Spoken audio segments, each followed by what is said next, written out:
Piper doing the coverage here. First down and 10. Fullback. And the ball straight up the middle to Halpin, the up back. He'll get out to near the 40. And that'll give him a gain of about 3. Kevin Hansen with the stop for Sprague. Oh, there, boy, that's a great spot. Now give him 4, 2nd and 6. Well, they just hand it off to the fullback. See if they're trying to set up the option play. The quarterback hasn't had much success on the option. Twin set wide to the left. 2 receivers wide left. On 2nd and 6 at the North Medford 40. And the ball up the middle with the football, I believe, is Olette. Well, that was Halpin. He picks up 10, and he got spun around. He could have broken it open a long way, and another first down. Jacob Pratt got him by the jersey and spun him down. And that's what saved the Sprague from having North Medford get a much bigger gain. Pratt got a hold of his jersey and just pulled him down, but not until after he got a big first down on a quick hitter right up over the center. The Medford team is on the move. Sprint play to Stout. He's had good running every night. Every play that they've run that play, Hansen knocks him down, and he's going to pick up about 5 as he's down to the Sprague 45-yard line as we approach 4.5 minutes left in the ball game. Stout now 28 yards on 5 carries. He's been probably their biggest impact back tonight. Every time he's carried the ball, it'll be 2nd and 5. 20-12 Sprague. The Olies have been shut out in this second half, starting with the fumble on the opening kickoff of the half. They've had a rough go. Maben hands the ball up the middle. Give the ball to Halpin. He'll pick up 3. It'll be 3rd down and 2. Kevin Hansen with the stop in the mud. And the Olympians would like to hold here as we're now under 4 minutes left in the ball game. Sprague Olympians blitz their outside linebacker on the wide side of the field inside. Good thing North Medford does not read the option because they had the wide side of the field wide open with the quarterback and tailback for the pitch, but they don't read it. Single setback now. Play Bootleg. action. Halpin rolls to his right. He wants to do something with the ball. He's going to carry it himself and pick up the first down to about the 40-yard line. The Olympians doing the chop down drill on the slippery field. Kevin Hansen got to him, but just too much room on that outside. He picks up 3, and it'll be 1st and 10 North Medford. Clock stops as the chains are moved with 3:28 left here in the ball game, and now it's on the move again. Well, North Medford's used a couple of timeouts on the last possession, and so they don't have much opportunity to stop the clock other than the first downs they pick up. I formation this time. Play action. Screen. Pass, screen out to Olette. He gets out of bounds. That was the intent on that play as they pass to the outside, get a few yards. Josh Jackson knocks him out. Clock stops with 3:03 left in the ball game, and it'll be a 3-yard pickup, 3rd and 7.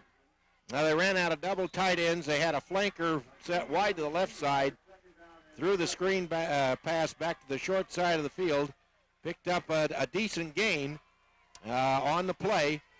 2nd down, and the clock stopped as they got out of bounds. So they got what they wanted out of that play. I-backs again, Mark. Receivers split wide to the left. That's Olson. Run the option. No? Yes, the option to the outside. The ball is fumbled, and there's all sorts of bodies on it. Peterson trying to come up with it. The Olympians get the football. He got separated from that football by what number had made the hit. I didn't see it. That ball laid on the turf, and Peterson, I didn't think he was going to hang on to it, but he pulled it into his body before the black tornado could come back and swipe it away from him. There's a big, big play by the defense of the Olympians. 3rd turnover of the night for North Medford. When they have coughed up the ball, they have lost during the course of this season. Nothing different here. 1st and 10 for Sprague at their own 35 with 2:55 left, and they'd like to get some yardage and run out the clock. Get the ball to the outside. Jackson turns the corner. He's still on his feet. He spins around for about 6 or 7. I don't know how he stays in bounds out there, and the mud on that side is pretty heavy. It's going to be 2nd down, and let's see where they spotted. 2nd and about 3 as he picked up 7 hard-earned yards, and the clock continues to run with 2.5 left. Just the toss sweep to the short side of the field. Jackson had a pretty good wall of blockers out in front of him. And like you say, Mark, he stayed inbound so the clock would keep running. 2:20 and counting. 2nd and 3 at the 40. Double wing formation. Bring a man in motion. Hand the ball off. Scotty Nelson. He breaks a couple of tackles. He's got a first down outside the 45-yard line. A gain of 6 for Scotty. And the clock stops as they move the chains. Jim Bosworth comes up with tackle number 10 for North Medford. That's a big first down for the Oles. Well, that's just good, solid man-to-man blocking inside. Give the ball to the up back, and he powers it up over left guard and tackle to pick up the first down. The chains will reset. The clock starts up. We're under 2 minutes, and Sprague's moving the ball.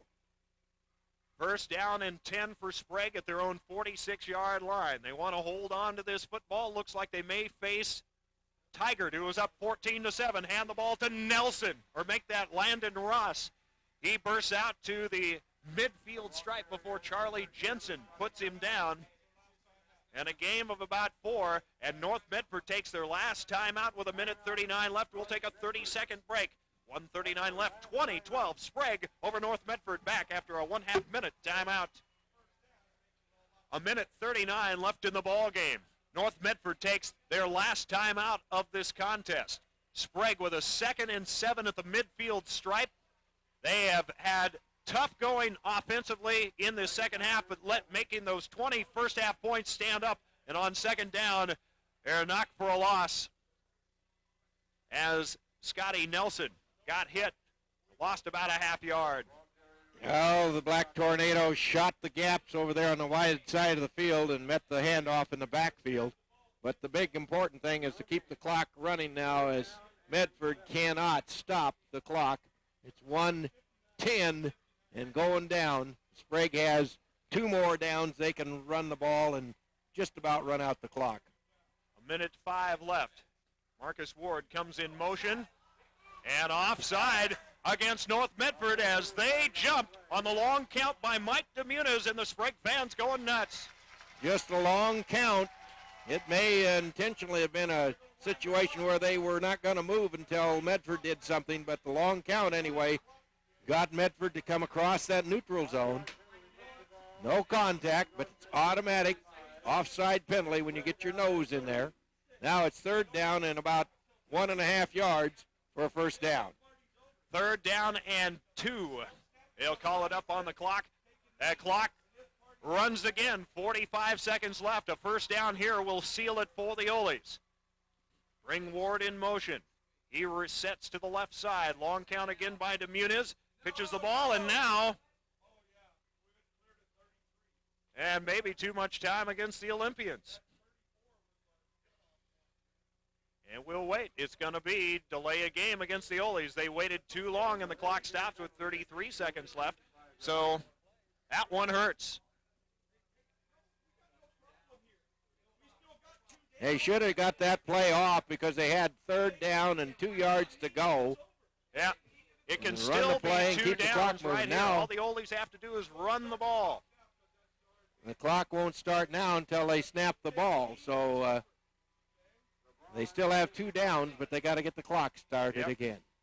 They got to get it started. Hand the ball off. Give the ball. Ball is fumbled by the Olympians. It was fumbled, and we got to wait to see who's got the football. Looks like Sprague has it. North Medford says they've got it, but I think the Oles jumped back on it. And it's 4th down. 25 seconds left. And the clock is stopped. I don't know why. Why is the clock stopped? And they rerun the clock. As Newman carried, everybody's breath was held as he gained 5. And the Ole's going to run this clock out. 10 seconds left. Everybody's got to stay off the field. The Ole's are moving to the quarterfinals for the 2nd time in their history.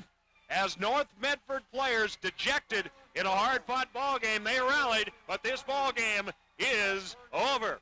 We're going to have final stats. We'll have a post-game interview with Coach Robin Hill. We're going to have also score updates from the 4A brackets.